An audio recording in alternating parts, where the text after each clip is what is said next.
Hi అండి. ఈ recipe వచ్చేసి ఈ సమ్మర్ టైంలో చాలా కూల్గా ఉండే చల్లని ఫ్రూట్ కస్టర్డ్ ఎలా చేసుకోవాలో ఇంట్లో చూపించబోతున్నాను. నేను దీనికోసం ముందుగా యాపిల్స్, జామకాయలు, దానిమ్మ గింజలు, ఆరెంజ్ కట్ చేసి పెట్టుకున్నాను. దాంట్లో ఒక ప్యాన్ తీసుకొని దానిలో 2 గ్లాసెస్ కాచి చల్లార్చిన పాలను తీసుకున్నానండి నేను. మీరైతే 500 ml మిల్క్ని తీసుకోండి. నేను ఇక్కడ 2 గ్లాసెస్ పోసేసుకున్నాను. బౌల్లో పోసేసుకొని హీట్ అవ్వనివ్వండి. పక్కన ఒక బౌల్ తీసుకొని దాంట్లో ఇక్కడ 2 స్పూన్స్ కస్టర్డ్ పౌడర్ చేసుకున్నానండి, వేసుకోవాలి.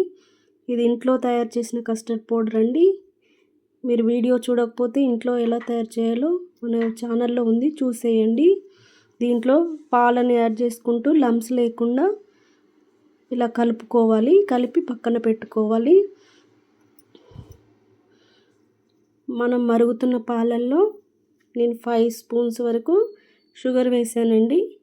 మీరు షుగర్ ఎక్కువగా తినాలనుకుంటే కొంచెం ఎక్కువగా వేసుకోండి. నాకు దీనికి క్వాంటిటీ సరిపోయింది.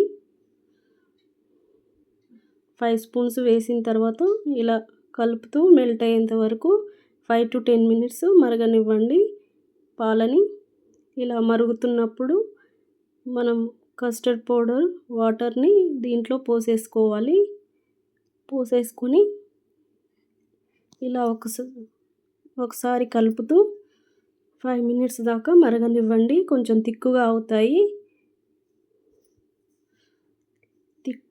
ఇలా థిక్నెస్ దగ్గర పడేంత వరకు మరగనివ్వండి. మరిగిన తర్వాత స్టవ్ ఆఫ్ చేసి ఒక వెడల్పు పాటి గిన్నె తీసుకోండి, బౌల్. ఎందుకంటే ఫ్రూట్స్ యాడ్ చేస్తాం కాబట్టి దాంట్లో పోసేసుకోవాలి ఆ మిల్క్ని.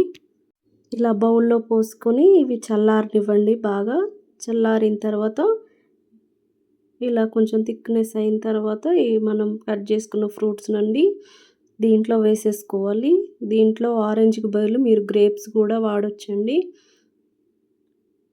నేను ఆరెంజ్ వేసాను. దీంట్లో అన్నీ కట్ చేసిన ఫ్రూట్స్ అన్నీ దీంట్లో వేసేసుకొని ఒకసారి ఇలా గరిటెతో స్పూన్తో ఇలా అంతా కలుపుకోవాలి.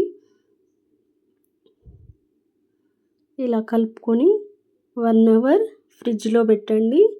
చాలా కూల్గా ఉంటుంది. 1 అవర్ ఫ్రిడ్జ్లో పెట్టాలి.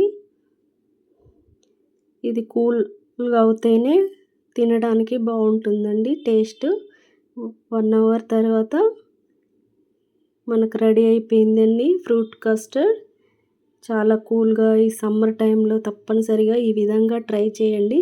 ఎలా వచ్చిందో కామెంట్ చేయండి. తినడానికి రెడీ అయిపోయింది. బౌల్లో సర్వ్ చేసుకొని కూల్గా తినేసేయండి.